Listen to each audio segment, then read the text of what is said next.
سلامونه ملګرو. تیر درې څلور ورځو راسې ما جامت نه وکړی او د هغې خاص وجه وه نن ډېر په مشکله مې خپل زړه ښه که چې ځان لږ سنبال کړم که څه چې اوس هغه وخت تللی دی ځکه چې په دې ملت باندې په دې قام باندې په دې ولس باندې ډېرې بدې ورځې راغلي دي. تاسو پوهیږئ چې ارطغرل ځینې خلک ورته ارطغرل هم وایي. هغه ډرامه چې د هغې 15,000 او 2 قسطونه روان دي، یعنې 2 قسط روان دی. د دې نه وړاندې 15,000 قسطونه شوي دي او موږ ټولو ډېر په شوق باندې کته او ما بېګا 2-3 ورځې وړاندې ماله پکې حلیمه سلطان چې کوم ده په نظر راغله او ډېره ښه لګېده او ډېره ښکلې لګېده او ډېر زیات مې پرې هغه مینه ماته شوه، هغه سترګې پرې خوږې شوې او زما دا خیال و چې ګنې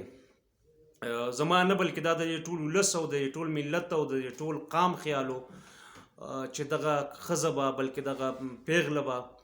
د دې ملت په رنسانس کې د عظیم کوم ماضي چې زمونږ تېره شوې ده د عظمت رفته چې کوم ټکی مونږ بار بار اورېدلی دی د خپل بایګانو نه مخصوص قسم بایګانو نه مونږ اورېدلی دی.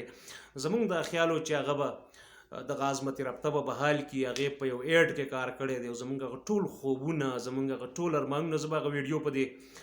مختصر شانې کلیپ په د ویډیو په اخره کې ولګوم. زمونږ هغه ټول خوبونه بالکل لکه داسې مات شوي دي چې د خولې نه زموږ خبرې هم نه راخیږي هغه او د ژړا مقام دی. په کار ده چې موږ وجاړو که په داسې موقع موږ ونه جاړو نو د دې نه بله غټه د غم خبره څه کیدی شي چې دغه ښځې ته زموږ تمه وه چې دا به نه صرف خپل خاوند وهڅوي دې خبرې ته چې زموږ هغه تاریخي ماضي یا زموږ هغه خوبونه چې موږ یې وینو د راتلونکي دپاره د دنیا د فتح کولو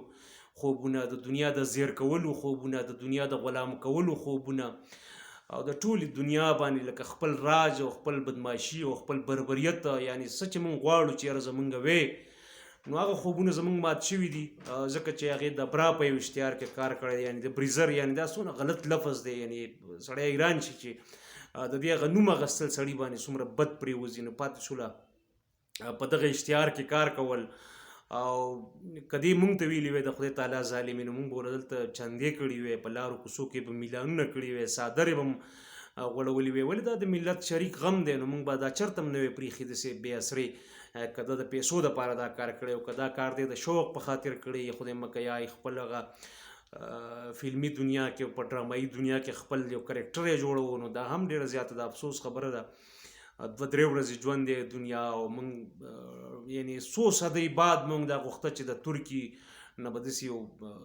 او دې به ځوانان موږ له را پیدا کړي وی، دې به موږ له بچي را پیدا کړي وی چې هغه به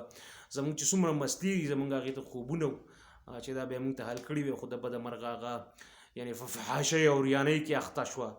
نو دا ډېر زیات هغه په کار ده چې موږ ټول یو بل ته وجاړو، یو بل ته وریاد کړو چې زموږ نه یو ډېره هم او تاریخي موقع لاړه کوم چې زموږ ډېرې زیاتې لویې لویې ستونزې حل کولی شوې، موږ له نوم نشان هم راکولی شو. خو بهرحال دا زما نه خبرې نه کېږي، تاسو ښه پوهېږئ چې دغه اشتهار دی په میلیونونو خلکو کتلی دی او ما 10-12 سپېرې وکوتو نو لکه هغه ډېر د بد ورته ګورم، خدای شته لکه ډېر ښه ورته نه ګورم، ما باندې یا ښه لګي یا نه، خو لکه زړه مې نه کېږي. خو تاسو هم به دغه اشتهار په دې اخره کې اوس وګورئ نو خفګان دی، بهرحال زموږ شریک دی،